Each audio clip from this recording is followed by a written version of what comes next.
최근 심각한 부작용을 낳고 있는 부동산 관련 정부 대책과 관련해서 하나님의 말씀을 묵상해 보려고 합니다.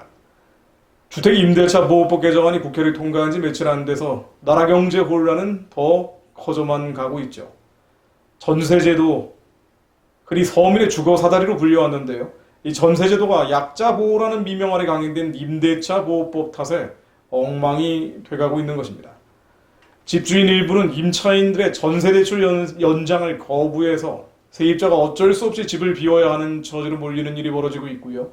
임차인들도 여기 맞서 집주인에게 이사비를 요구하거나 새로 들어오려는 세입자에게 집을 보여주지 않는 등 갈등이 첨예해지고 있습니다. 분열된 한국 사회가 더 갈기갈기 쪼개지는 모습입니다. 여기서 머물지 않죠. 7.10 부동산 대책 후속 법안으로 부동산 증세 3법이 4일 국회 본회의 표결을 앞두고 있는데요. 이 세법은 2주택 이상 다주택자와 법인에 대한 부동산에 대한 세금 부담을 무겁게 하는 종합부동산세법, 소득세법, 법인세법 개정안을 의미합니다. 하나같이 가진 자를 징벌해서 민심을 회유하려는 법들이라는 지적이 나오고 있죠. 부동산 민심이 나빠지니까 다주택자와 고가주택 소유자를 사실상 적으로 돌리고 이 사람들에게 세금을 많이 올리겠다는 것이라는 비판이 나오고 있습니다. 국민들의 원시적 분노에 호소하는 것인데요. 사실 선거에서는 아주 잘 먹히는 것이기도 하죠. 이런 것이 국민의 고통을 해결하는 것이 아닌 치우친 이데올로기에 기초한 선거용 정책이라는 것은 이것을 실천하지 않고 있는 여당 관계자들 모습에서 더 확실하게 확인이 됩니다. 언론 보도에 따르면 청와대 비서관급 이상 참모 8명이 여전히 다주택자라고 하죠. 청와대는 지난해 말에 이어 지난달 초 비서실장 명의로 7월 안으로 집 한 채만 남기고 처분하라고 했는데요. 하지만 다주택자 참모 16명 가운데 인사로 교체된 3명을 제외하고 실제로 처분한 사람은 5명 뿐이라는 것입니다. 그것도 마지못해 한 흐름이 명확하죠. 민주당 내 다주택 의원 39명 중에 30명 정도는 집을 팔지 않았고요. 내각에서도 국무위원 8명이 다주택을 유지하고 있다고 합니다. 남과 나에게 들이대는 잣대가 달라도 된다고 생각하는 것인지도 모릅니다. 사실 현재 여권의 행태, 내로남불이라고 하지요. 내가 하면 로맨스, 남이 하면 불륜이라는 식의 치우친 적용들. 그다지 놀랄 일은 아닙니다. 통제받지 않는 권력이 통제받지 않을 때 언제나 거창한 구호만 있고 자신이 말한 고매한 이상은 실천하지 않습니다. 역사상 부정부패 척결을 앞세운 수많은 혁명은 반대파를 제거한 뒤에 가장 부정부패해버리곤 했죠. 영국의 에드워드 액 특령이 말한 것처럼 절대 권력은 절대 부패합니다. 권력이 절대화되면 반드시 부패할 수밖에 없다는 이야기죠. 일당 독재하는 사회주의는 대표적입니다. 북한에서는 정치범 수용소에 죄 없는 반대파 23만 명을 가두고 있고요. 90년대 중후반에는 300만 명이나 대량 아사했습니다. 굶어 죽었죠. 그런데도 북한은 스스로 지상낙원이라고 선전하지 않습니까? 사회주의가 아니라 해도 무능한 권력, 사악한 권력일수록 대중에게 선전하는 내용과 실제는 언제나 다릅니다. 내부 논리와 외부 논리가 다르죠. 그것이 바로 위선입니다.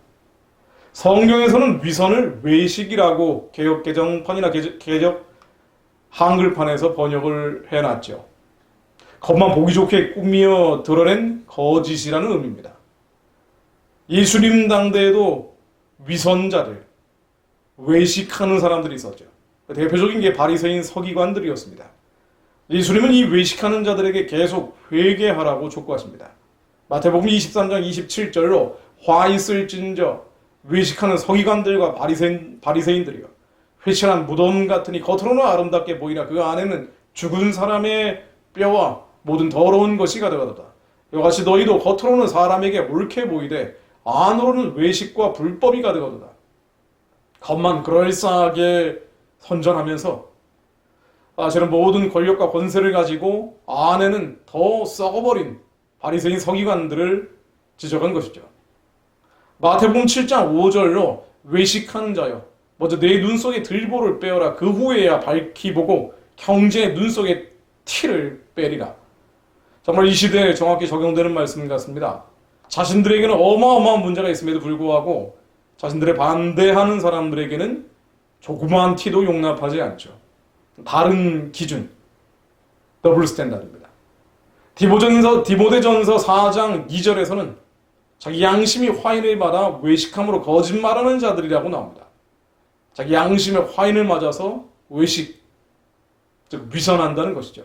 선을 가장하고 실제로는 악하다는 것입니다. 그들은 거짓말하는 자들이라고 나옵니다. 자, 그런데요, 이 외식하는 자들, 위선자들의 특징은요, 바로 천지의 기상을 분별하지 못하는 것입니다. 가장 큰 특징이죠. 누가복음 12장 54, 56절로 또 우리에게 이르시되 너희가 구름이 서쪽에서 이는 것을 보면 곧 말하기를 소나기가 오리라 하나니 과연 그러하고 남풍이 부는 것을 보면 말하기를 심히 더우리라 하나니 과연 그러하니라. 외식하는 자여, 너희가 천지의 기상은 분간할 줄 알면서 어찌 이 시대는 분간하지 못하느냐. 우리가 잘 아는 말씀 같습니다만은 왜 시대를 분간하지 못합니까? 천지의 기상은 분간할 줄 알면서 바로 외식하는 자들입니다. 위선자들이죠. 이 외식하는 자들은 양심이 화인을 맞아 있습니다. 심령이 마비되어 있죠. 겉사람이 발달해서 머리가 좋고 또 지식이 있어서 천지의 기상은 분간할 수 있을지 모르지만 선과 악을 판단할 수 있는 심장 속에 영이 마비되어 있습니다. 그래서 시대를 분간하지 못합니다. 시대를 분간하지 못한다는 게 무엇일까요? 역사의 큰 흐름을 보지 못합니다. 영적인 눈이 마비되어 버렸기 때문이죠. 내일 히틀러가 자살하는데 2차 대전 때 히틀러 말입니다. 끝까지 나치에 충성했던 사람들 얼마나 많습니까? 양심의 화인을 맞아 천지의 기상은 분간하는데 이 시대를 분간하지 못했기 때문이죠. 분명히 여러 가지 사인들이 있었을 텐데 불구하고 바로 연합군이 코앞까지 들이닥쳤는데도 불구하고 시대를 분간하지 못했습니다. 내일 일제 천황이 항복을 하는데 끝까지 친일했던 사람들, 천지의 기상은 분간하는 똑똑한 사람들이었을지 모르지만 양심의 화인을 맞아 항상 거짓말을 하고 위선 떨었던 사람들, 이 시대를 분간하지 못했죠.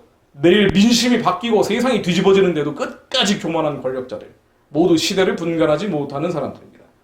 그렇다면 지금 이 시대는 어떤 쪽으로 가고 있습니까? 이 시대는 국제정치, 국제정세, 국제관계가 일부의 단서를 알려줍니다.